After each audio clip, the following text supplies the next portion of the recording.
প্রিয় দর্শক, ইসলাম মানে শান্তি, কিন্তু শান্তির ধর্মের বাসিন্দারা আজ পৃথিবীতে সবচেয়ে বেশি অশান্তিতে আছে। যদি এই মুহূর্তে প্রশ্ন করা হয় বর্তমান পৃথিবীতে সবচেয়ে বেশি শোষিত কারা, কারা সবচেয়ে বেশি নির্যাতিত, কোন জাতি সবচেয়ে বেশি বঞ্চিত, অশিক্ষিতই বা কারা, কারা সবচেয়ে বেশি মার খায়, কারা সবচেয়ে বেশি ক্ষুধার্ত হয়ে অনাহারে মারা যায়? প্রিয় দর্শক, উত্তর খুব সহজ। গুজরাটে যারা, কাশ্মীরে তারা, আফগানিস্তানে যারা, প্যালেস্তাইনও তারা, চীনের উইঘুর থেকে মিয়ানমার, সিরিয়া থেকে মিশর, চেচনিয়া, বসনিয়া, ইরাকের কারবালা থেকে আমার সোনার বাংলা, সবখানে আজ মুসলমানেরাই মার খাচ্ছে। চারিদিকে মুসলমানদের এমন অপমান, অধঃপতন দেখে মনে হতেই পারে এটাই বোধহয় পৃথিবীর সবচাইতে বেশি অভিশপ্ত একটি ধর্মীয় জনগোষ্ঠী। মাঝে মধ্যে তো নিজেকে মুসলমান পরিচয় দিতেও লজ্জা লাগে। দর্শক, এতক্ষণের আমার আলোচনা শুনে আমাদের দেশের অর্ধশিক্ষিত, অশিক্ষিত, মূর্খ যেসব ইসলাম বিদ্বেষী কথিত নাস্তিকেরা আছে তারা পুলকিত হতে পারে, কিন্তু মুসলমান ইতিহাসের পুরোটা এখনো শুরুই করেনি। শুরু থেকে জানতে চলুন, একটু মরুভূমি থেকে ঘুরে আসা যাক। সংখ্যা কিংবা অর্থ দিয়ে ইসলামের বিজয় নির্ধারিত হয়নি, বরং ইমানের শক্তি, সাহস আর বুকের তাজা রক্ত দিয়ে পৃথিবীতে যুগে যুগে ইসলাম প্রতিষ্ঠিত হয়েছিল, যা প্রমাণ করে গেছেন আরবের এক মহামানব, মহাদার্শনিক, মহাকাব্যিক হযরত মুহাম্মদ সাল্লাল্লাহু আলাইহি ওয়াসাল্লাম। শত হাজার লক্ষ মানুষের প্রয়োজন হয় না, একজন মানুষ কিভাবে পুরো পৃথিবীকে বদলে দিতে পারে তার প্রমাণ তিনি নিজেই। রাম রহিমের গল্প কিংবা উপন্যাস নয়, মাত্র আজ থেকে 1450 বছর আগে তিনি যা করে গেছেন তার বাস্তব প্রমাণ এখনো পৃথিবীতে বিদ্যমান। মক্কার সবার কাছে প্রিয় আলামিন খেতাবধারী মানুষটা নবুয়ত লাভের পর রাতারাতি সকলের শত্রুতে পরিণত হয়ে গিয়েছিলেন। শুধু রাসূল সাল্লাল্লাহু আলাইহি ওয়াসাল্লাম নয়, পৃথিবীতে যুগে যুগে যত নবী রাসূল এসেছেন সবাইকে দিন প্রচার করতে গিয়ে নির্যাতন সহ্য করতে হয়েছে। হযরত মুহাম্মদ সাল্লাল্লাহু আলাইহি ওয়াসাল্লামের প্রিয় জন্মভূমি মক্কায় দিন প্রচার করতে গিয়ে যখন বাধার সম্মুখীন হলেন, এমনকি মৃত্যু ঝুঁকি আসতে থাকলো, তখন আল্লাহর নির্দেশে তিনি হিজরত করলেন মক্কা থেকে মদিনায়। মক্কার মদিনা নাম শুনলে অনেকের হয়তো মনে হতে পারে এই গ্রাম থেকে ওই গ্রাম। বাস্তবে মক্কা থেকে প্রায় 450 কিলোমিটার দূরত্বে হিজরত করতে হয়েছিল হযরত মুহাম্মদ সাল্লাল্লাহু আলাইহি ওয়াসাল্লামকে। মক্কার কাফেররা হযরত মুহাম্মদ সাল্লাল্লাহু আলাইহি ওয়াসাল্লাম এবং তিনার সাহাবীদের অবস্থান জানার পর তিনাদেরকে হত্যার পরিকল্পনা করেন। সৌদি আরবের বর্তমান বদর শহরের কাছে তৎকালীন বদর উপত্যকায় এক অসম রক্তক্ষয়ী সংঘর্ষ বাধে। অসম বলার কারণ হচ্ছে হযরত মুহাম্মদ সাল্লাল্লাহু আলাইহি ওয়াসাল্লামের নবুয়ত লাভের পর প্রথম সেই যুদ্ধে কাফেরদের সংখ্যা ছিল প্রায় 1000-এরও বেশি, আর মুসলিম সৈন্যের সংখ্যা ছিল মাত্র 300 জন। অবশ্য কোনো কোনো ইতিহাসে এর সংখ্যা উল্লেখ করা হয়েছে 317। বদর প্রান্তরে 624 খ্রিস্টাব্দের 13ই মার্চের সেই যুদ্ধ আজকের মুসলমানদের জন্য জ্বলন্ত এক উদাহরণ। দুই দলের মধ্যে যুদ্ধ শুরু হবার আগে কাফেররা যখন দেখল তাদের চাইতে নিতান্তই কম সংখ্যক সৈন্য নিয়ে মুসলমানেরা যুদ্ধ করতে এসেছে, তখন কাফেররা ঠাট্টা করে মুসলমানদেরকে বলল, আমরা প্রথমে আমাদের 3 জন যোদ্ধাকে পাঠাচ্ছি, দেখি সাহস থাকলে তোমরা তোমাদের সেরা 3 জন যোদ্ধাকে পাঠাও। এদিকে 317, ওইদিকে 1000 দেখে সাহাবীরা ঘাবড়ে যাননি, বরং কাফেরদের দেয়া চ্যালেঞ্জ গ্রহণ করে সাথে সাথে এগিয়ে যান মুসলিম 3 বীর যোদ্ধা। কাফেরদের পক্ষে উজবা বিন রাদিয়া, সাইবা বিন রাবিয়া, আল ওয়ালিদ ইবনে উতবার মতো তৎকালীন সময়ের রণকৌশলে পারদর্শী 3 শ্রেষ্ঠ যোদ্ধার সামনে মুহূর্তেই দাঁড়িয়ে যান মুসলিম 3 যোদ্ধা, ওবায়দা বিন হারিস, হামজা বিন আব্দুল মুত্তালিব এবং আলী ইবনে আবু তালেব। একের পর এক কাফেরদের 3 জনকে হত্যা করার পর কাফেররা সম্মিলিত আক্রমণ করে মুসলমানদের উপর।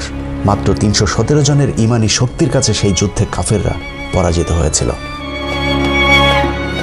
বদর যুদ্ধে রাসূল সাল্লাল্লাহু আলাইহি ওয়াসাল্লামের আপন চাচা আবু জাহেল ও উমাইয়া বিন খালেফের মতো শীর্ষ নেতা সহ কাফেরদের প্রায় 70 জন মারা গিয়েছিলেন।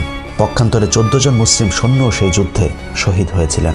তখনকার সময়ের অত্যাধুনিক সমরাস্ত্র সজ্জিত বিশাল বাহিনীর সামনে নিশ্চিত মৃত্যু জেনেও বদরের যুদ্ধে তিনারা শহীদ হয়েছিলেন বলেই অন্য যে কোনো যুদ্ধের শহীদদের চাইতে তিনাদের মর্যাদা সবচেয়ে বেশি। প্রিয় দর্শক, যে এভাবে শত হাজার লক্ষ মুমিনের পবিত্র রক্তের বিনিময়ে পৃথিবীতে ইসলাম প্রতিষ্ঠিত হয়েছে। এক সময়ের খেজুরের পাতায় ঘেরা জরাজীর্ণ মসজিদগুলোতে আমরা চাকচিক্যতা এনেছি, ছোট্ট কৌটায় ভরা পবিত্র আতরের বদলে আমরা নামি দামি ব্র্যান্ডের পারফিউম পেয়েছি, কিন্তু হারিয়ে ফেলেছি ওমর আলীদের সেই ইমানি শক্তি। বেঈমানি এখন মুসলমানদের রক্তে মিশে গেছে। মাত্র 317 জন সৈন্য নিয়ে 1000 কাফেরের বিরুদ্ধে যুদ্ধ করা মুসলমান এখন সংখ্যায় 16 কোটি হলেও জিম্মি হয়ে আছে মাত্র কয়েকজন পুলিশের কাছে। বদরের সে বিজয়ের পর মুসলমানদেরকে আর পেছনে ফিরে তাকাতে হয়নি। রাসূল সাল্লাল্লাহু আলাইহি ওয়াসাল্লামের 23 বছরের নবুয়তি জীবনের পুরোটাই অভাবনীয় গতিতে ইসলামের প্রসার ঘটেছে আরব ছাড়িয়ে এশিয়া, আফ্রিকা পর্যন্ত। ইংরেজি 636 সালের 8 জুন রাসূল সাল্লাল্লাহু আলাইহি সাল্লামের পৃথিবীর জীবনের সমাপ্তি ঘটলেও ইসলামের প্রবৃদ্ধি থামেনি। 636 থেকে 634 খ্রিস্টাব্দ পর্যন্ত হযরত আবু বকর রাদিয়াল্লাহু তাআলা আনহু ইসলামের প্রথম খলিফা নিযুক্ত হন। 634 খ্রিস্টাব্দে আবু বকর রাদিয়াল্লাহু তাআলা আনহুর মৃত্যুর পর হযরত ওমর আল খাত্তাব রাদিয়াল্লাহু তাআলা আনহু ইসলামের দ্বিতীয় খলিফা নিযুক্ত হন। রাসূল সাল্লাল্লাহু আলাইহি সাল্লামের পর হযরত ওমরের যুগ ছিল ইসলামের সবচেয়ে স্বর্ণযুগ। তিনার সময় ইসলামের প্রসার ঘটেছিল ঝড়ো বেগে। ওমর রাদিয়াল্লাহু তাআলা আনহুর হাত ধরে একের পর এক দেশ মুসলমান শাসনের অধীনে আসতে থাকে। খেলাফতের দায়িত্ব নেওয়ার প্রথম বছরে হযরত ওমরের হাত ধরে আজনউদ্দিন যুদ্ধে জয়লাভ করে মুসলমানেরা। একই বছরে সিরিয়ার দামেস্ক পর্যন্ত চলে যায় খেলাফত শাসনের সীমানা।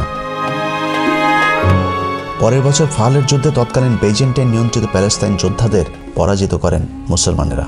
636 খ্রিস্টাব্দের 15 আগস্ট শুরু হওয়া 6 দিনব্যাপী ইয়ারমুখের যুদ্ধে জয়লাভ ছিল মুসলমানদের জন্য অত্যন্ত তাৎপর্যপূর্ণ। বর্তমান সিরিয়া জর্ডান সিরিয়া ইসরায়েল সীমান্তে অবস্থিত ইয়ারমুখ নদীর তীরে এই যুদ্ধে পরাজয়ের মধ্য দিয়ে মূলত মধ্যপ্রাচ্যে বেইজেন্টাইন সাম্রাজ্যের মেরুদণ্ড ভেঙে যায়। 637 সালে ভূমধ্য সাগরের পূর্ব অঞ্চল থেকে বেইজেন্টাইন সাম্রাজ্য পুরোপুরি নিয়ন্ত্রণ হারালে পুরো মধ্যপ্রাচ্য জুড়ে মুসলমানদের খেলাফত প্রতিষ্ঠিত হয়। 640 সালে আর্মেনিয়া বিজয় করেন মুসলমানেরা। 642 সালে আলেকজান্দ্রিয়াও খেলাফতের অধীনে চলে আসে।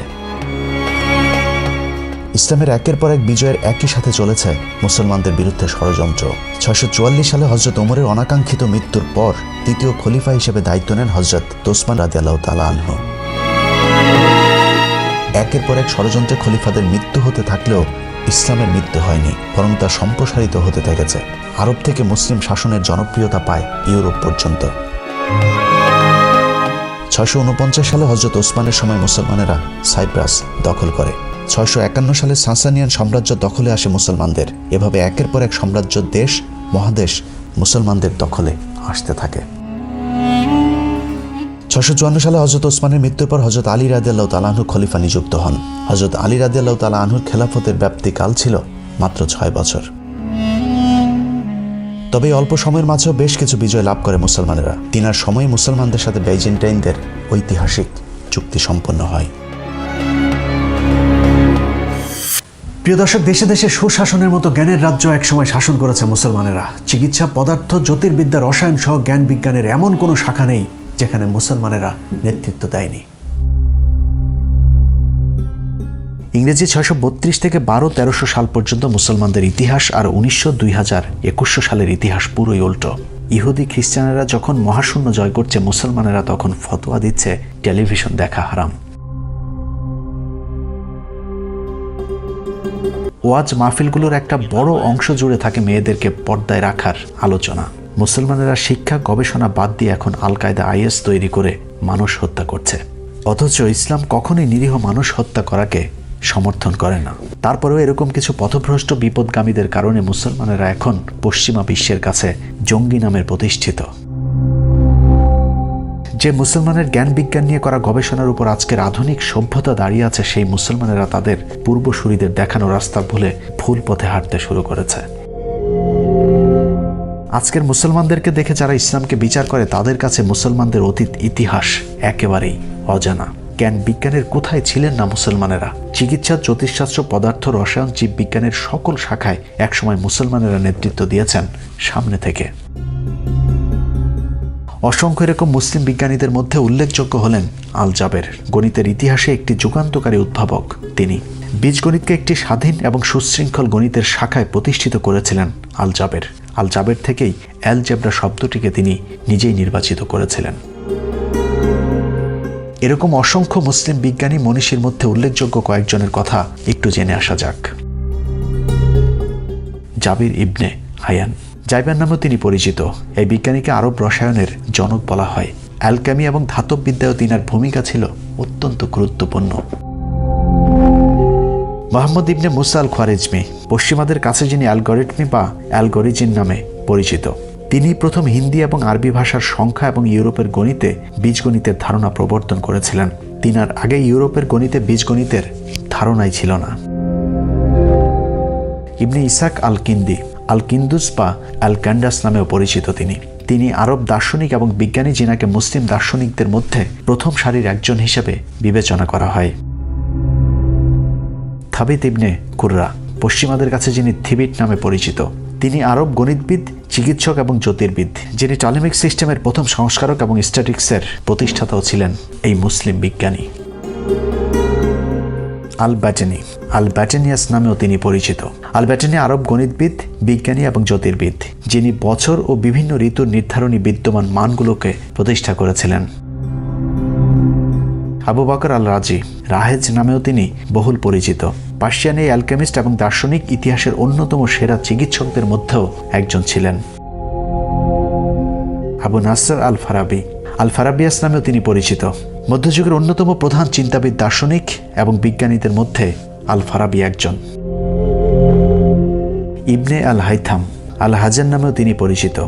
আরবের এই জ্যোতির্বিদ এবং গণিতবিদ অপটিক্সের নীতি এবং বৈজ্ঞানিক পরীক্ষাগুলোর ব্যবহারে গুরুত্বপূর্ণ অবদান রেখেছিলেন। ইবনে সিনা, অ্যাভিসিনা নামেও তিনি পরিচিত। মুসলিম চিকিৎসকদের মধ্যে অন্যতম একজন বিজ্ঞানী। পার্সিয়ান এই দার্শনিক এবং বিজ্ঞানী চিকিৎসা শাস্ত্রের জন্য বিশেষভাবে বিখ্যাত। বিশেষ করে আজকের আধুনিক চিকিৎসা শাস্ত্রে ইবনে সিনার অবদান অপরিসীম। ওমর খাইয়াম, পার্সিয়ান গণিতবিদ, জ্যোতির্বিদ এবং কবি। বৈজ্ঞানিক কৃতিত্ব এবং রুবায়াতের জন্য তিনি বিখ্যাত হয়ে আছেন। ইবনে জোহর বা অ্যাভেনজোয়ার নামেও পরিচিত তিনি। আরবের চিকিৎসক এবং সার্জন।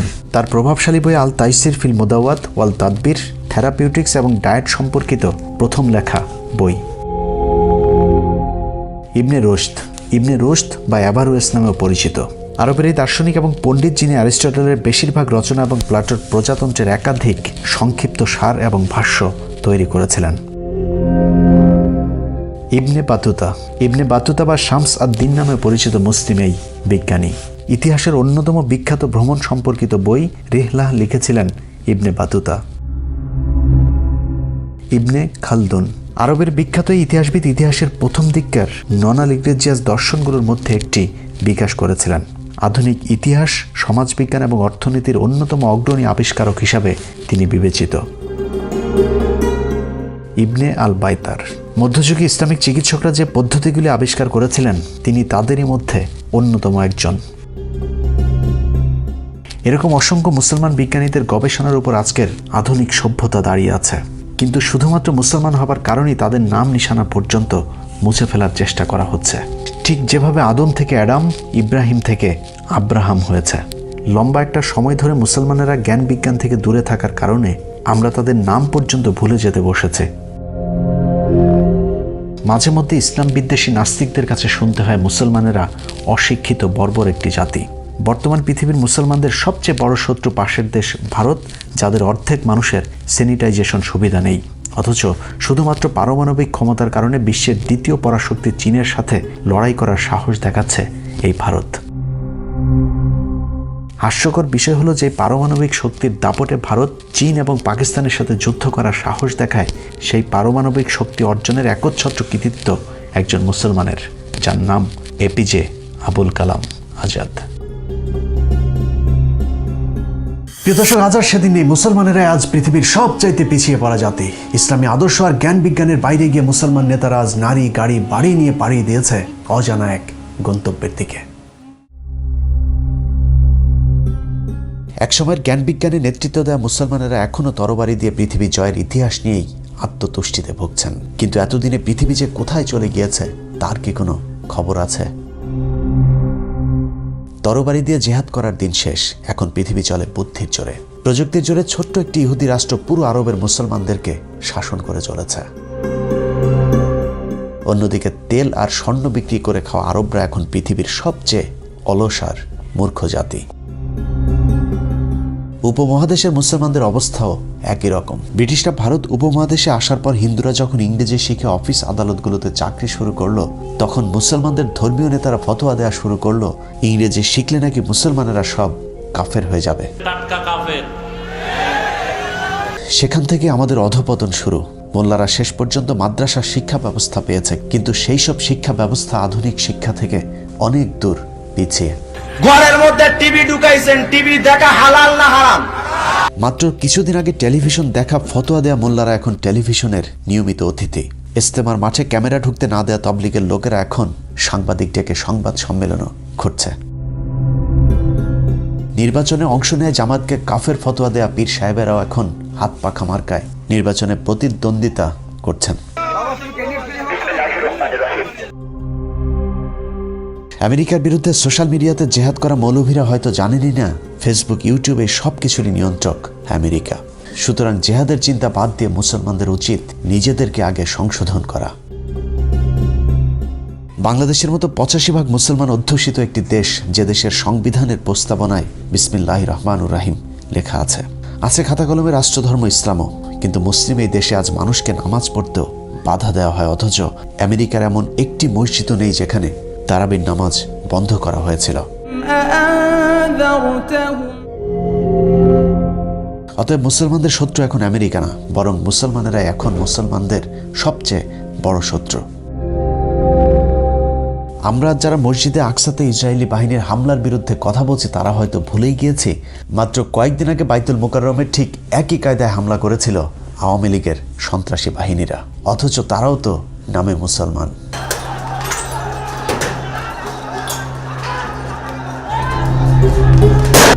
পশ্চিমারা ধর্মের ভালো দিকগুলো তাদের বাস্তব জীবনে কাজে লাগিয়েছে, আর আমাদের দেশে ধর্মের ভালো দিকগুলোকে সরিয়ে মাদ্রাসা মসজিদকে বানানো হয়েছে ব্যবসা প্রতিষ্ঠান। এখনও কাফের হয়ে যাবার ভয়ে কওমি মাদ্রাসাগুলোতে ইংরেজি শেখানো হয় না, পাঠ্যসূচিতে নেই গণিত, বিজ্ঞানের মতো প্রয়োজনীয় বিষয়গুলো,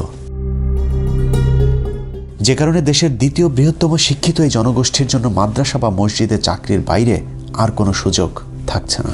বৈজ্ঞানিক বানানো হয় না, ডাক্তার হয় না, দার্শনিক হয় না, ইসলামী শিক্ষার গভীর জ্ঞানী করে তোলা।